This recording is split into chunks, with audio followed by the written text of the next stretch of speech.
This content was created purely for entertainment and informational purposes. The creators of this vlog do not endorse drinking and driving, debauchery, underage drinking, public intoxication, speeding, street racing or any other form of delinquency. I'm just a guy, with a drink, talking about cars. Please don't take this too seriously.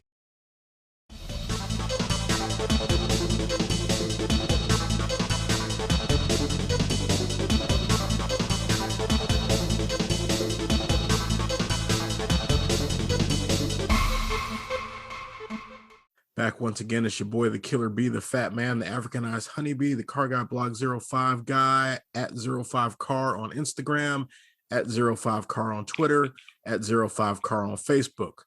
The word zero, Z-E-R-O, the number 5, the word car, C-A-R. Back with me as always, sometimes, occasionally, when she's not busy running marathons or whatever, my fabulous co-host, May Flowers. What up, May? What's happening, homie? No, man, I'm out here trying to live this Willy T. Ribs life. I see. Driving all over the world, doing big things, dancing on the top of cars. Man, I got Willy T. I got merchandising. I got Uppity the movie. I got Willy T. Ribs the trading cards. I got Willy T. Ribs the die-cast car version. I'm on eBay frequently looking for Willy T. Ribs merchandise, and not. I stop at like coffee cups. I don't do coffee mugs or t-shirts. I was gonna say he needs a bobblehead at least, minimum. Or those what are they called? The Funkos? What are the little people? Is that what they're called? Funko Pops. Yeah. Yeah. He needs a Funko Pop. That would be cool. How do we start that campaign? So we watched the movie Uppity. At this point, it's been like 3 months ago. I know, right? Slacker. Oh man, life is funny. This was supposed to be our Black History Month episode, and it's almost June, and we're just now recording. But whatever, I don't care. We could call it an early Juneteenth, or we're right on time for Black History Month because we're running on extreme CP. Nah, man, you know what? Every month's Black History Month for me. It is what it is. Yeah. So we're not doing a review of the film because this isn't the movie review channel.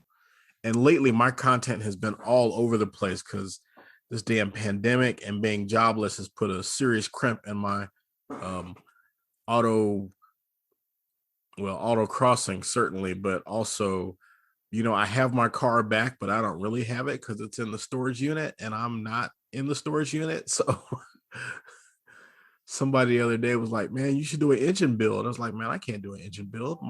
My tools and all my stuff is 60 miles away. Right. And I can't build have to wait. I can't build an engine in my mama's garage. That would not work out. So won't be no engine builds anytime soon. The good news is the resume is popping and the job interviews are flying at me left and right. So hopefully I'll be employed here before the summer is out, one way or the other. But let's talk about agree on that one. Yeah. Let's talk about William Theodore Ribs Jr. That's quite the name. Yeah, well, his dad's name was Bunny. Like his real government name was Bunny? No, his dad's name is William Theodore Ribs Sr., but they call him Bunny apparently. I would love to get a story on that. Oh, I bet it has something to do with hopping around and needing to poop. I just feel like that in my spirit. Okay. So the thing about Willy is, Willy was a professional, well, maybe a high-ranking amateur. Willy was a seasoned international motorsports person before I started kindergarten, but it was 1986 before I heard of him. And some of that has to do with my lifestyle and just, when I was born and when I was raised and the status of American road racing on television in the 1980s. But, I thought about this the other day. I was aware of Black astronauts. 4 different Black men flew into space before it happened, before a Black man drove in the Indy 500. I mean... That's a NASA really interesting moves faster than racing car. Now, in fairness, he had been a professional driver for some time before he finally qualified for Indy. But it's just crazy. And then the thing about the documentary is it covered a lot of stuff I knew because I had seen some other things. I'd seen a piece done by the BBC, some other stuff. Because when Lewis Hamilton started winning, all of a sudden, that debate about the first black man to drive an F1 car, and then people were like, well, actually, no, it was Willie T. Ribbs. And people were like, what? Because even I, as a fan of Willie T. Ribbs, did not know that he had done an IndyCar test. I mean, a Formula One test in 1986 or whatever. So, and I don't know what I was listening to the other day. I don't know if I was listening to a podcast or watching TV or something, but somebody made mention of Willie T. Ribbs as like the first black man to drive in a NASCAR, the Indy 500. And I said, hey, I know that name now. But up until, yesterday or last week, years old, I had never heard his name even mentioned in any sort of Jeopardy question like trivia, like at all. And admittedly, I don't follow racing, but there are some fun facts that just sort of fall into the universe. And so he was not on my radar at all. Right. And, me being a motorsports guy, of course, in the late 80s, I watched enough ESPN that I ran across Willie T. Ribbs. I was like, oh my God, they got a black one. Because at that point in my life, I mean, if you said race car driver to me, I said Richard Petty, Mario Andretti, Michael Andretti, Doc Bundy, Paul Newman, the Unsers. There were some names, Rick Mears, Danny Sullivan. There were some names I could call, but they were the names that we saw front and center every May in Indianapolis. They were the names that we saw on ABC Wide World of Sports whenever they covered an IndyCar race. They were the names we saw. And, Richard Petty, when you grew up in North Carolina, Richard Petty might as well be the governor. I mean, everybody knows the number 43 STP car. So, but of course, I was not fully connected to motorsport like I am now. I had a Hot Wheels track. I had a Tyco electric racetrack that had some, I had Indy cars and stock cars. So I had like the Hardys and 711 Ford Thunderbirds and I didn't have the Skull Bandit. No, I didn't have that one. And then I had like the Pennzoil and the STP Indy cars. And those were all fun, but watching races on TV for me was the most fun. But racing's, especially Formula One races. Formula One races are early Sunday morning because of the time difference between the US and Europe. And church, we were a church family, and church and Formula One didn't get along with one another. Right. So it was like those odd Sundays where we didn't go to church, where I got to stay home and watch an F1 race. And so that's kind of how I got into Formula One in the late 80s and early 90s. But Willie, I think I first became aware of Willie when he was still driving in SCCA or IMSA, one or the other. And like, I don't even really remember when I first became aware of him. When he showed up at Indianapolis in 91, I was like, yeah, I know who he is. He's that black sports car driver. But, such as the nature of his career, that he was in, he was out, he was in, he was out. Sometimes he'd kind of vanish. And, like we were talking about with Cheryl, I get that now. Back then, I probably would not have gotten it. But now I get it. Willie was, and I'm not going to use the language he used, but let's just put it this way. Willie wasn't going to be controlled. And that makes sense. Because Willie wasn't going to be controlled, there were issues with teammates. There were issues with sponsors. There were issues with the media that made it difficult for him to have a sustained racing career despite his talent. And clearly the man was talented.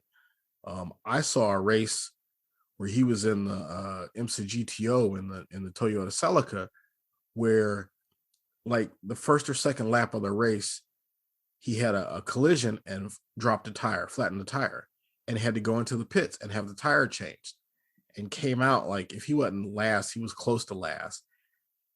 And this man, over the course of this race, sawed his way through the field like, X-lax through a goose. It was incredible. I've got I don't know if I'm going to use it for this video because I don't own, it's one of those deals where it's a YouTube video that I don't own. And if I show it, the person that does have possession of the original VHS tape is going to know how I got it, because, it's not, it was not broadcast footage.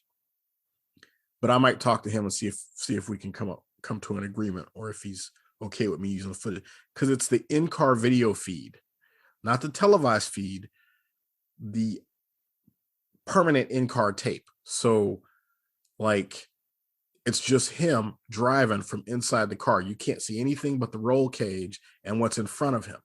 And he's just flying, and the sounds of the gears and the tires, and he's, and I think he ended up finishing that race in 3rd place. And a lot of people were like, well, that Celica was a hot car. Yes, the Celica was a hot car. It was the class of the field. But when has being a race car driver ever involved driving secondary material? Lewis Hamilton drives the best car. Michael Schumacher drove the best car. Alain Prost and Ayrton Senna drove the best cars. That's the whole point. The point of racing is to be the best, to be the fastest. And that means driving the fastest car faster than everybody else. And if you didn't being able to handle said car too. Right. And if you didn't think you were the best and the fastest, you shouldn't be out there, right? I mean, I'm not a race car driver. I'm a motorsports hobbyist, which means I get in a car and I drive around a racetrack for fun. I have no illusions about my speed. I've driven on a racetrack in a car with lap times comparable to actual professional race car drivers. And on a track that's just barely over a mile long, I'm something like 8 or 9 seconds off the pace. So that tells me I'm never going to be a professional race car driver. It's not in the cards for me, which I'm fine with. I'm almost 50 years old. I'm fine just being a track day driver. It's cool, but for people who make their living driving race cars, they should always think that they're the fastest person on the track. And if they had the best car, the rest of the field couldn't touch them. Well, that's who Willy actually was. Whenever he was in the best equipment, he won. I think it's that way if you're in any sport. So if you are in any sport where you claim to be competitive, if you don't think you're there to win and smash everybody out of the water, then why even bother? I think the problem with him, and we'll get into this later, is the fact that he just happened to be a Black man doing it. Right.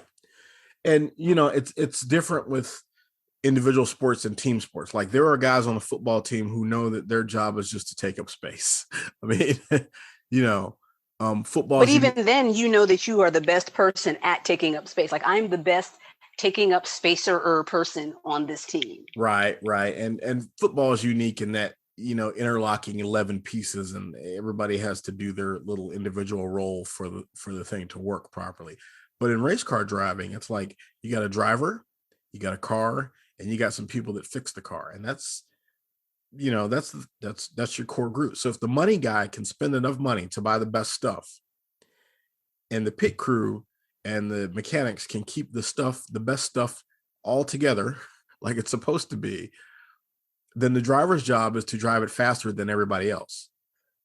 And there's a certain amount of ego that comes with that. And in 79, 80, 83, 85, 86, 90, 91, 97, 2000, 2015, 2021, people are not ready for a Black man with that kind of ego, particularly in a white dominated sport. And I know we said this channel wasn't going to be about, Black and white, but let's be real about it. It matters.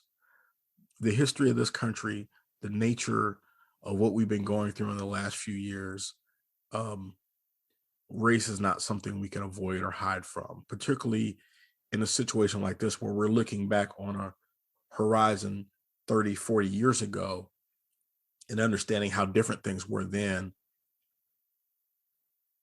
One could argue that things are better now, but in some ways they're not. In some ways they're very much the same, just different. It's a different veneer over, and it took me being 22 years into my professional career to understand that if you are a Black man and you have even the slightest hint of ego that the other people don't like, that words will be attached to you like difficult, headstrong, abrasive, doesn't get along well with others, not a team player. You know how this stuff goes. You've seen the performance reports. Oh, absolutely. Because when you're a woman, it's the exact same. Then you're angry or aggressive, Assertive. assert.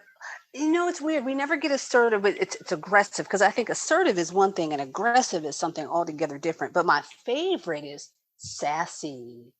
Mm, See, sassy doesn't even belong in the workplace. Sassy is for rom-coms. right. I mean, For the best friend. I have called women sassy, but only literally only in a playful or non-professional type capacity. That's not even a workplace word. That should be one of the trigger words that HR doesn't like. But It should be. no, to be a confident, it's like we said, it's like we were sharing about Cheryl Glass, to be confident and aggressive, which is what a race car driver has to be by design. You can't be a passive person and be a good race car driver. So, we accept these things in certain team sports. Football wide receivers, they're going to be divas, brash, loudmouth cornerbacks, over the top linebackers. We accept the mouthy boxers, but even the mouthy boxer thing. I mean, Willie had a relationship with Muhammad Ali. Well, that's why Muhammad Ali was hated. It wasn't just that he was a Black Muslim. It wasn't just that he had the audacity to say that Black skin is beautiful. It wasn't just the fact that he said he wasn't going to go to Vietnam because ain't no little Viet Cong person ever done nothing to him. It was the fact that he was a loudmouth Black person in this country at a time where that was not acceptable. One, I would say that is still not acceptable in this society. It just looks a little different these days. In certain aspects, it is. In football and boxing and basketball, you can get away with being a loudmouth.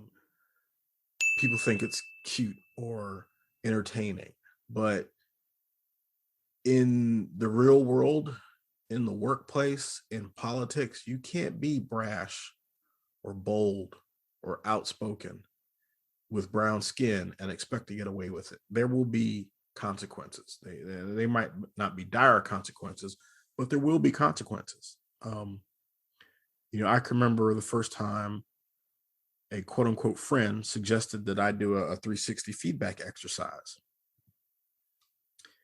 I did it and I got the predictable responses.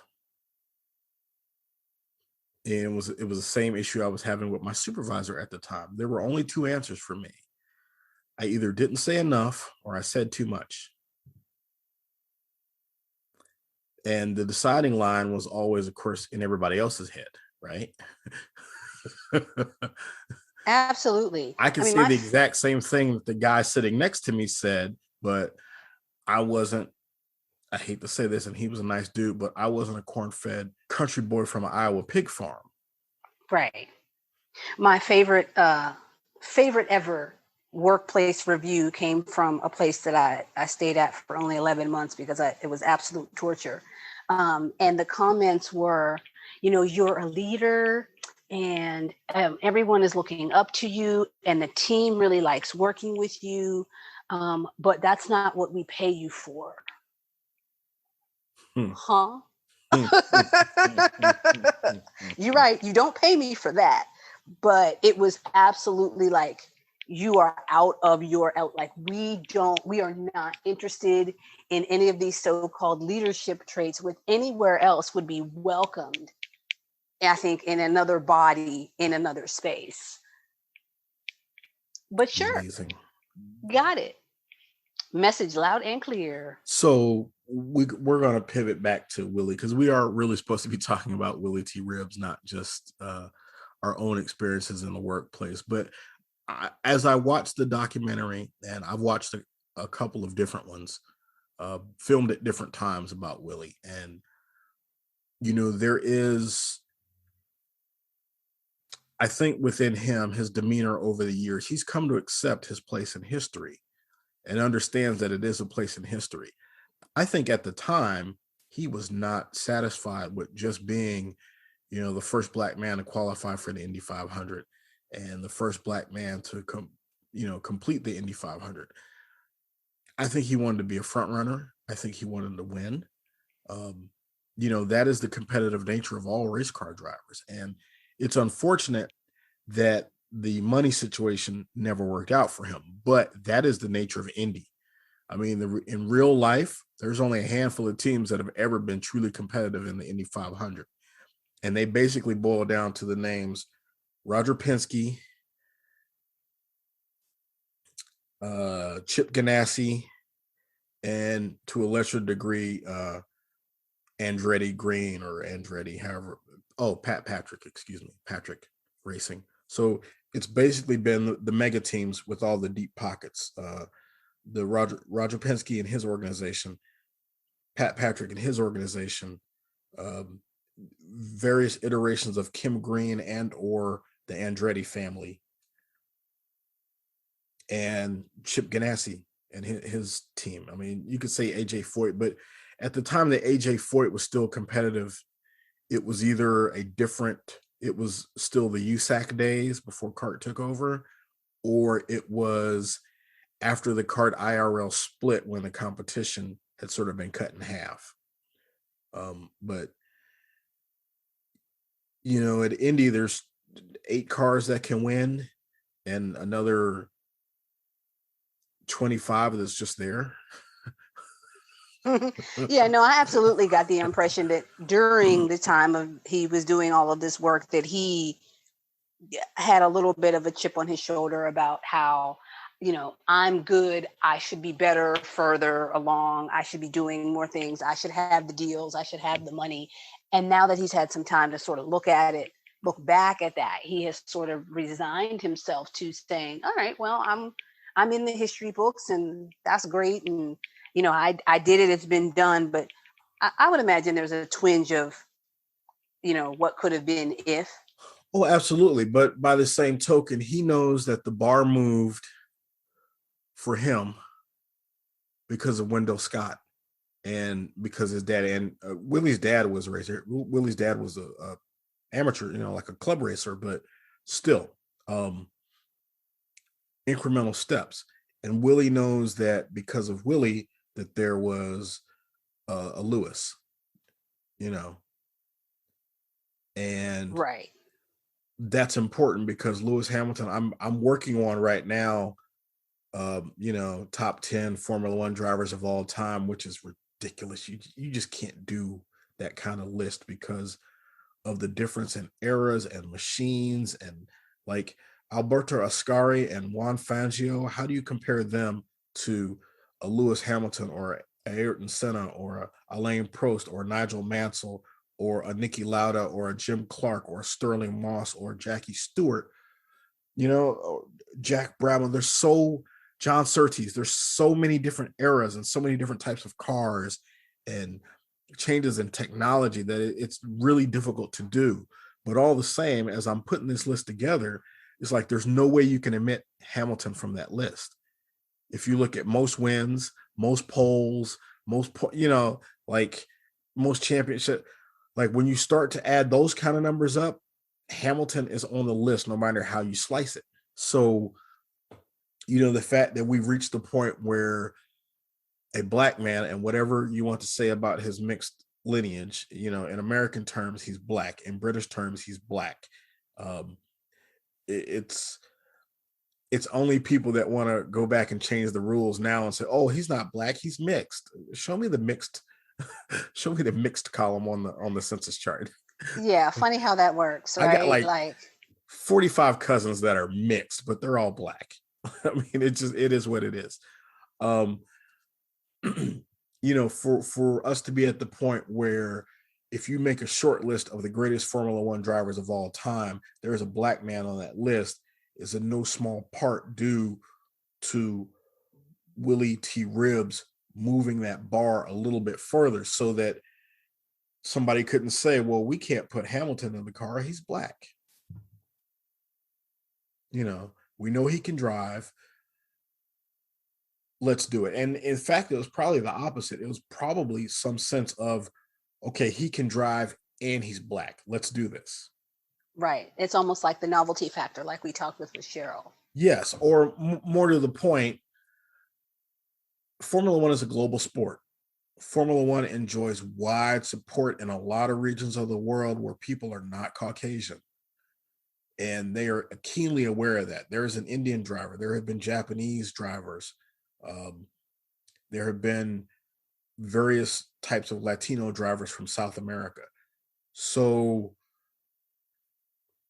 you can't even say it's we only allow Anglo-Saxons and Nordics. That bar has been passed a long time ago, and it was time to move it along. And Lewis was a good candidate. Yes, he had help, but clearly the kid can drive. I mean, I've seen him when they say the talent. When they say, okay, Lewis, we need some faster laps, and then he starts reeling off fastest lap after fastest lap after fastest lap on worn out tires. Now, yes, his fuel load's getting lighter because that's the name of the game in Formula One today. You don't stop for fuel, so the car starts really heavy and it gets lighter as the race goes on, but your tires also wear as the race goes on. So it's a different kind of game than maybe they used to play back in the 80s and 90s when I was watching. But the bottom line is, the consensus has always been that Formula One drivers are the best race car drivers on earth. So if you're the best of the best, and yes, he's in the best car. Okay, fine. He's in the best car. Who among the best was not in the best car? Maybe Michael Schumacher once early in his career when he was with Benetton, but then he moved to Ferrari and they got good really quick. You know what I mean? They weren't backmarker Ferrari anymore. Right. And again, you're supposed to be in the best car, right? That's the name of the game. People fight for it. The top teams fight to get the top drivers, with a couple of political exceptions. Honda had some issues with Senna and Prost because Senna and Prost couldn't get along with one another because for one thing, you can't have two alpha males on a race team. It don't work that way. Willie had that problem early in his career, I think, with David Hobbs. You can't tell a guy he's the number 2 driver and he's faster than the number 1 driver, but you're telling him he's the number 2 driver. That works in Formula One. That don't work in American motorsports. There's no such thing as a number 2 driver. There's 2 cars on the first team. Runner up. Yeah, that only works in pageants. There's 2 cars on the team, and both of them are trying to win.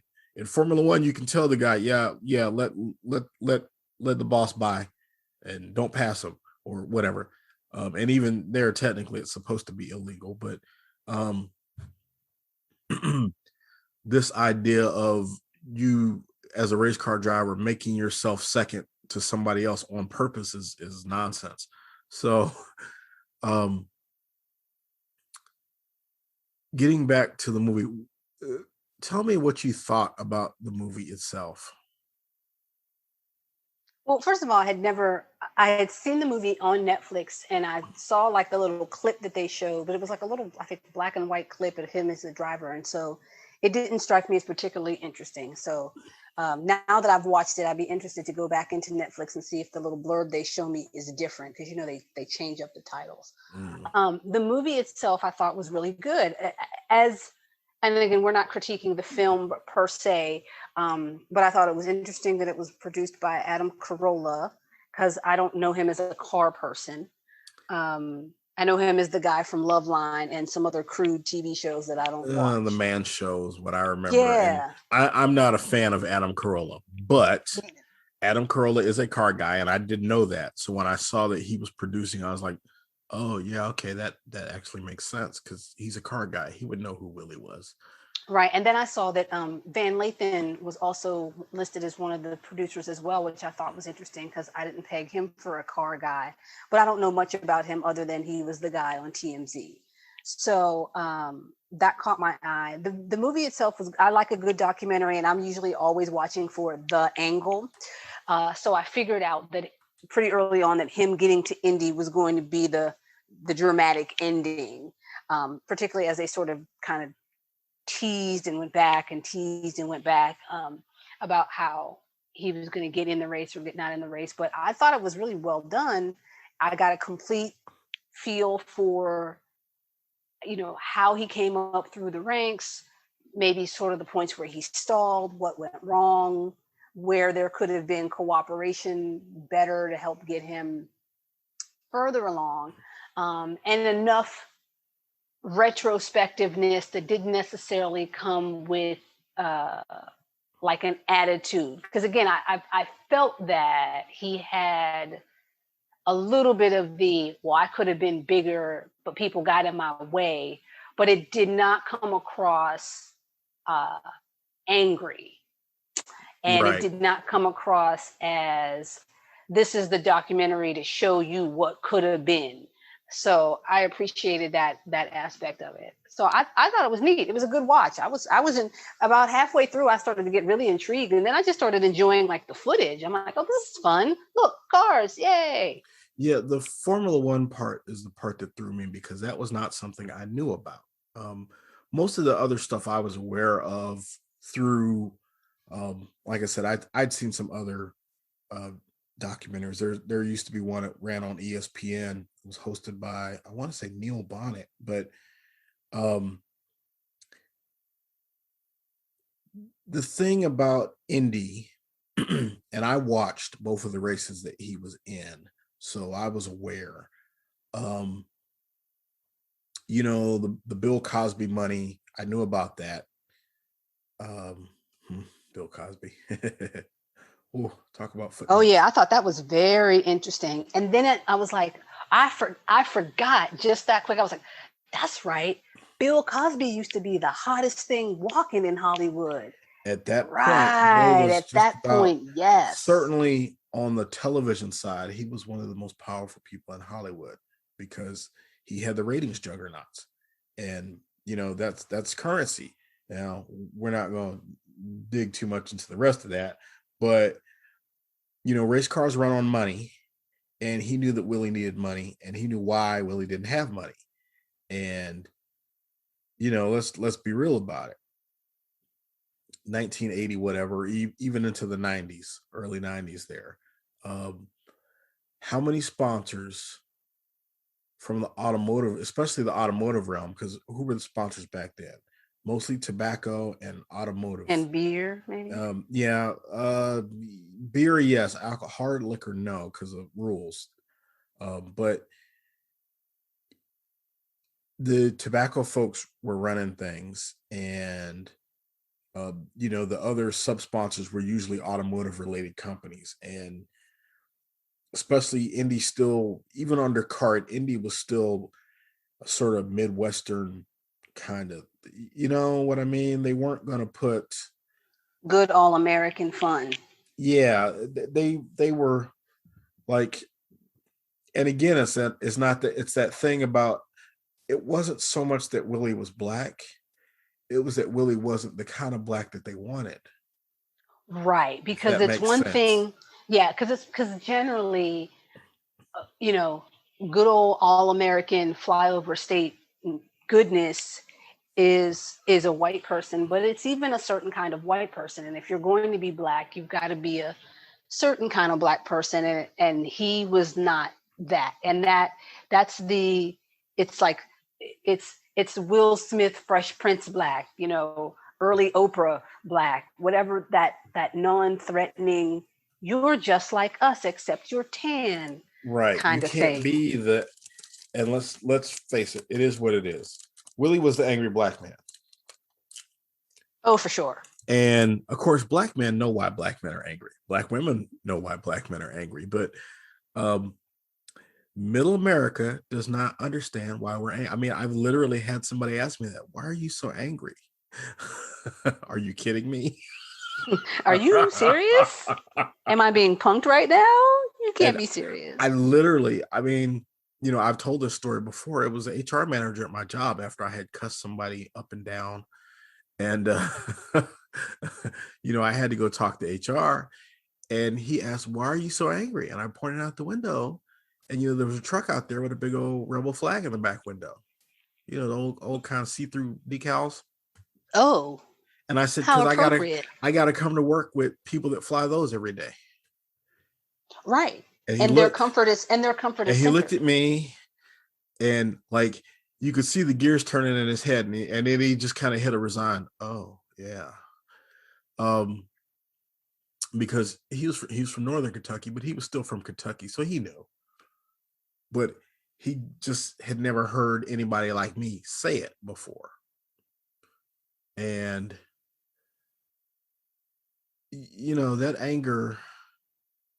No, it's not always productive, but it's real because it follows you everywhere. It's like I can't go hardly any place, and you have to be careful about it. But it's like I had to tell a guy at work once, "You don't tell me what to do." And he was like, "Well, I'm going to talk to my supervisor, but you don't tell me what to do." Right. Ooh, I had that conversation at work And I once. mean, Yikes. this dude, not only was he a peer in salary grade, but he was less tenured and less experienced than me. But they live with this assumption that because, they just think there's this natural dominion. It's like the Karen situation. Yeah, it's Karen, almost like you always have the right to police our bodies yes, Karen just thinks she gets to because. tell Keisha or Tyrone what to do just because she's Karen and the other ones are Keisha and Tyrone. It's like, no, no, no, no, no, no, no, no, no, no. That's not Uh, how any of this I've works. had that come down in more than one workplace, and I've had to explain it to people. I was like, if you have a problem with my work, you talk to my supervisor. You don't critique me. You don't tell me what to do. You don't advise me. You certainly don't. Oh no, I'm gonna have to edit that out. Um, but clearly there was this case of we can't control Willie. Willie might say or do whatever Willie wants to say or do. He's not docile. He's not domesticated. Right. And that's exactly it. There was none of the he's just going to do what he's told and be quiet and hush and smile for the camera and wave. He's not giving you Miss America pageant girl. He's giving you I don't know, Saturday night out and about girl. And He's not giving you pageant girl. the funny part is, if you go back, like if you ever Google him and look through the press photos, and somebody somewhere described him as handsome and charming. And he is clean cut, straight teeth, good smile, all of that stuff, right? Clearly you could tell that if you put him in a PR situation, he could get the job done. Oh, absolutely. He But definitely has the physical attributes to be right. like leading commercial. Hi, I'm Willie T. Riggs. But most of the published photos, frown, Scowl. And that wasn't an accident, I'm sure. So, and I bet if we really looked hard enough, they probably darkened the photos as well, because that's another tactic. Probably because he's not terribly brown. I mean, he's kind of brownish, but he's not brown. But no. Now, okay, I'll give a little bit of leeway as a photographer, as something of a semi-professional photographer myself. I know that because the photographic system is biased. Well, we won't say it's biased. The photographic system goes from perfectly white to perfectly black, and camera exposures tend to be biased. They are biased towards Caucasian skin tones. Right. He might not have been lit well, and how that falls. Well, it's just exposures always come out bad. My nightmare scenario, and I've had to deal with this, is a black woman in a white wedding dress and her black husband next to her in a black tuxedo. That is an exposure nightmare, because Ooh, I bet. in order to bring their skin out, her dress won't be gray. Her dress will be blown out, and his tux will be gray. But whatever. So I don't always blame personal racism for that, but I do blame systemic racism because cameramen, especially white cameramen, are always going to bias their exposures towards Caucasian skin. Right. And it's like, okay, if you're going to shoot a black person, especially in bright sunlight, you're going to have to change your exposure, or you're going to have to adjust the image afterwards, especially with digital.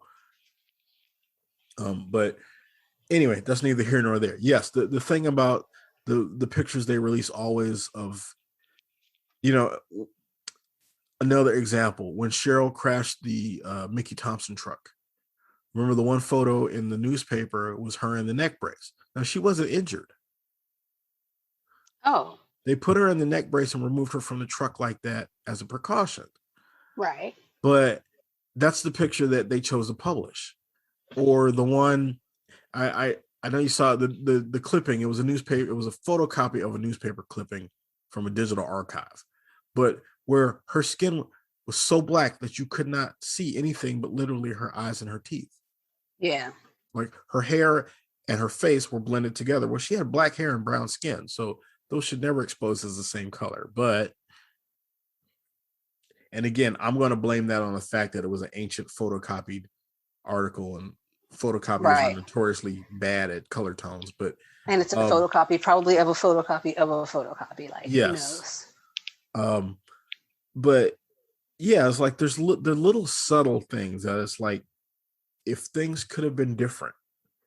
And again, with Lewis, I don't know, because Formula One is primarily European, and I don't know how much direct advertising they do as Formula One race car drivers, because I don't recall ever seeing an F1 driver overtly advertising product beyond, maybe the title sponsor of the automobile. So, Lewis Hamilton has done some promotional work driving Mercedes Benzes. Okay, that makes sense.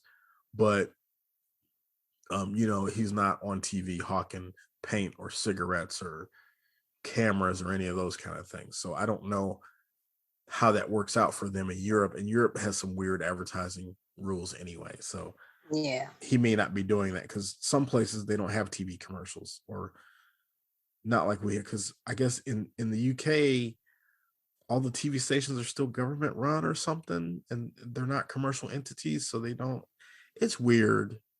it's very different. Things are different over there. So, but as an IndyCar driver, when he was a full-time IndyCar driver, and certainly in NASCAR, and NASCAR is the place, if you want to say somebody did Willie wrong, NASCAR was the one. He certainly had the talent, and if they had brought him in and he drove for them full-time in the early 80s like he was supposed to, we might be looking at a whole different thing. But again, those are the ones where, and I mean, we still see it with Bubba Wallace. We saw it with Bill Lester. They not real crazy about too many R-types running around there at their Confederate flag festivals. Right. And certainly in the early 80s, late 70s and early 80s, that would not have, supposedly there were death threats. And the one person suggests that Willie got arrested for running from the police, blah, blah, blah, blah, blah, in Charlotte. And at least one account I read suggested that they chased him because they knew who he was. That actually sounds a little more probable. I.e., they didn't want him to be in the race. Now, the flip side is there is a scene in a movie, and it's a bad movie. You ever seen Days of Thunder? No, is that the Tom Cruise It's a bad movie? Tom Cruise NASCAR movie. So there's a scene where him and his rival wreck up some rental cars racing each other to the hotel or something, from the track to dinner at the whatever. At least one of Willie's former teammates suggests that he and Willie used to do that. They get the rental cars and race each other to wherever they were going and beat the cars up and break the speed limits and just drive like maniacs out on the street. May or may not have been true, who knows? But depending on whose version of the story you read, the situation in Charlotte was either that Willie was hot rodding through the city and the cops went after him, and then, you know, he led them on a chase all over the city, and then he got bailed out because he was Willie T. Ribs. You know, he called the promoter, and the promoter was like, let him out of there. Or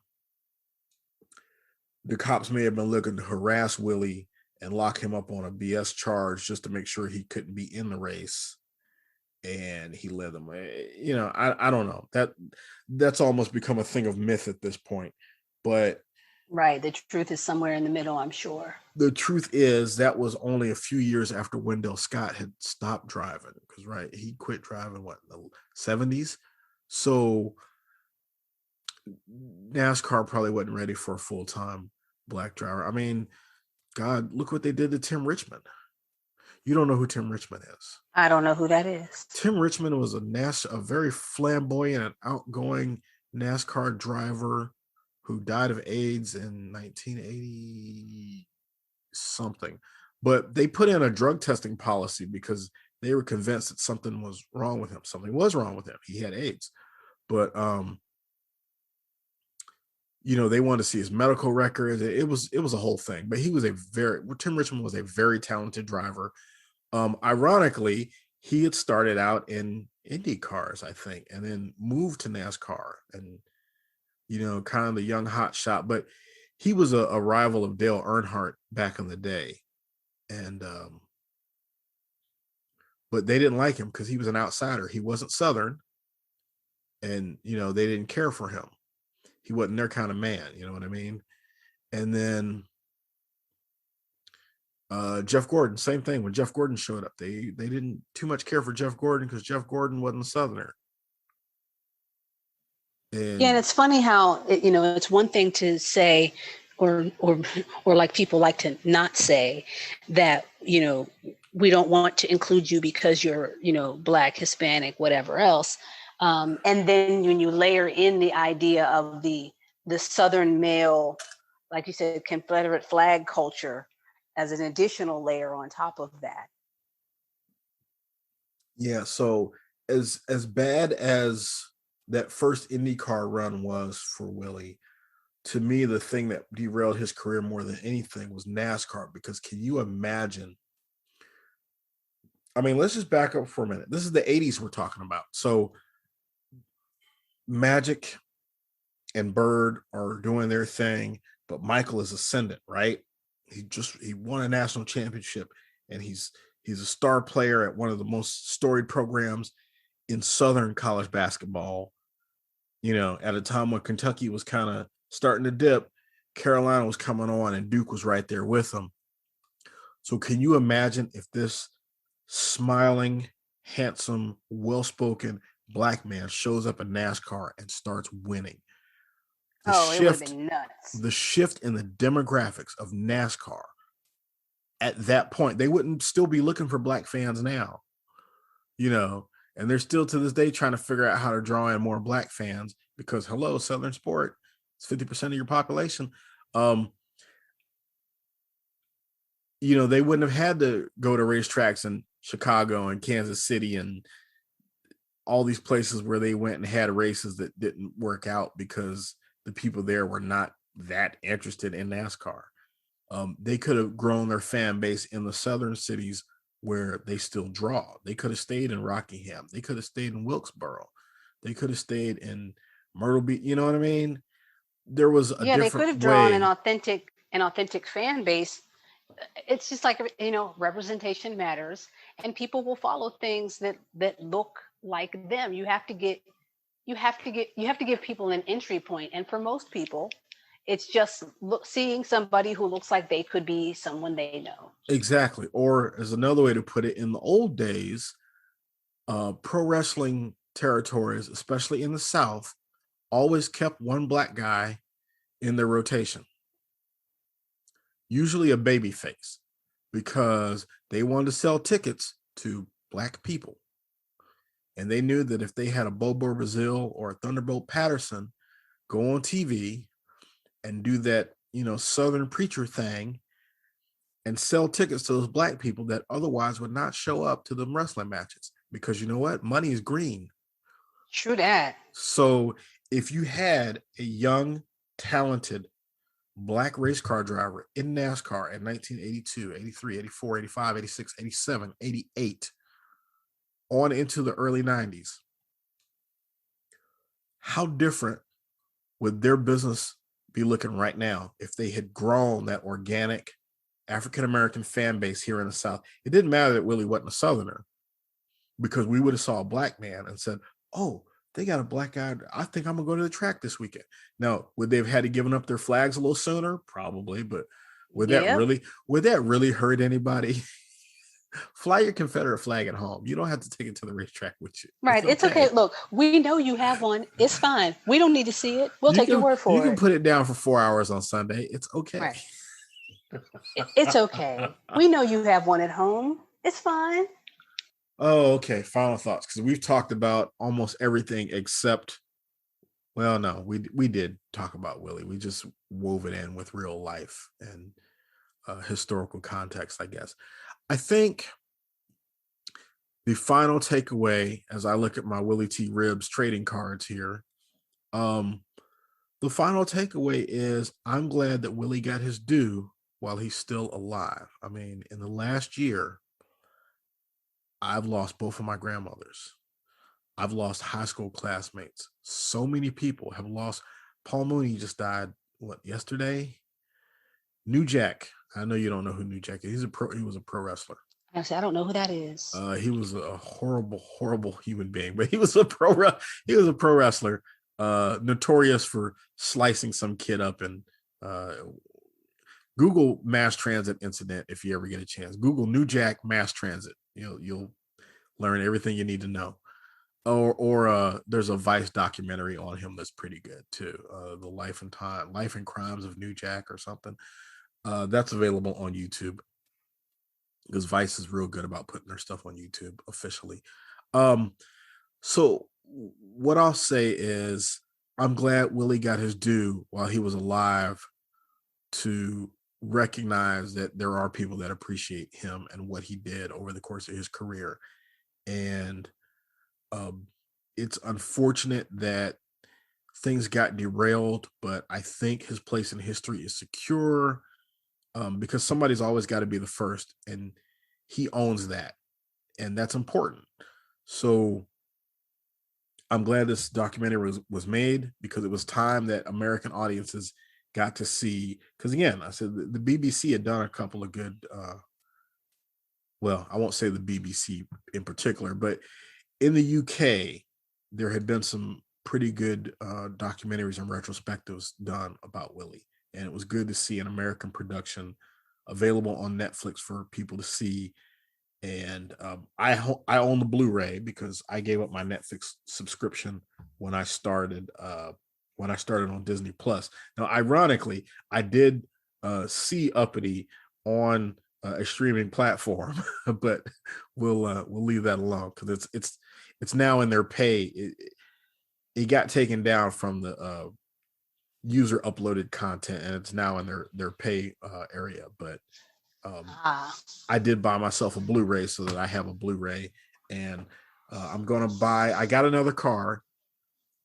So I've got his 1993 car, and I found another one, because they're not everywhere on eBay. You gotta look for them. So one came available, and I grabbed that one. So now I have two. So I'm going to have a nice little Willie T. Ribs collection.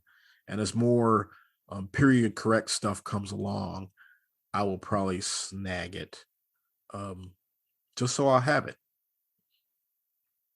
Supposed to be building a Lewis Hamilton collection too, but that's a little more difficult. That sounds fun. I've got his first win, and I've got his 2014 championship car, maybe, but the other cars are, they're hard to get.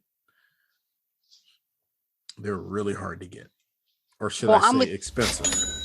Well, I'm with you. I'm glad this movie exists. and that he's getting his flowers before he's gone. And I think, like I said, I was like last week years old when I heard somebody in the media made a reference to him, and I said, oh, well, I know that name. And so I'm hoping, much like Cheryl, that, that I'm glad that he is part of sort of the new Black history. And the more we're digging into every industry and every crevice of society, finding these people who just existed but just never got any shine while they were alive or active, or now they're old or whatever else. It's nice to have this in the lexicon. Exactly. Well, that's going to do it for this episode, and I'm glad that we finally got this one in the can. Y'all don't know what we had to go through. This is our second time recording this one, and like I said, we started working on this in February, and it's now the 19th of May, and we're just now getting it finally recorded. But we got it done. So adding this little epilogue to the video, with everything going on and scheduling and rescheduling, I wasn't even paying attention. As we record this, it is May 19th, 2021, which means it's 30 years to the day that Willie T. Ribbs qualified for the Indy 500, almost to the hour, in fact, when you account for the time zone, because, well, Indianapolis was on Eastern time in those days, but whatever. It's been 30 years to the day that Willie T. Ribbs became the first African-American to qualify for the Indy 500. And it's funny how much things have changed and how much things haven't changed in those 30 years. Certainly how much I changed. I was, 16 years old at the time. So, but really what I wanted to say was, over all these years and in watching motorsports, I was always a fan of Mario Andretti and Michael Andretti and Alain Prost and Damon Hill and Jacques Villeneuve and these people. But with Willie, it was different. With Willie, over the course of his career, what I saw made me admire and respect him in a way, because I knew his struggle. His struggle was my dad's struggle. It was my grandfather's struggle. It would come to be my struggle as a working adult. So even as a younger person, I sort of understood intrinsically that what he was going through was similar to what Warren Moon and Randall Cunningham went through, was similar to, in prior generations, what Jackie Robinson had gone through. This idea that even though there's ample video evidence that you're capable, they look at your skin color and they don't want to believe it. Their natural inclination is to not believe what their own eyes are telling them because your skin is the wrong color. And that is just profound to me. And I didn't mean to drop all that deepness on you, May, because I'm not normally that deep, but it just sort of struck me. Well, I mean, it's true. I mean, it's been 30 years, and we can sit back and go, wow, so much has changed, but so much hasn't. And that particular thread of, you can still look at me and make an instant assumption that I'm just not supposed to be here, wherever here is. I'm just not supposed to be here. And if I am here, it's a fluke, it's luck. It can't possibly be talent or genius or greatness. It's just, oh, somebody must have just let you in the door. And that's not the case. Right.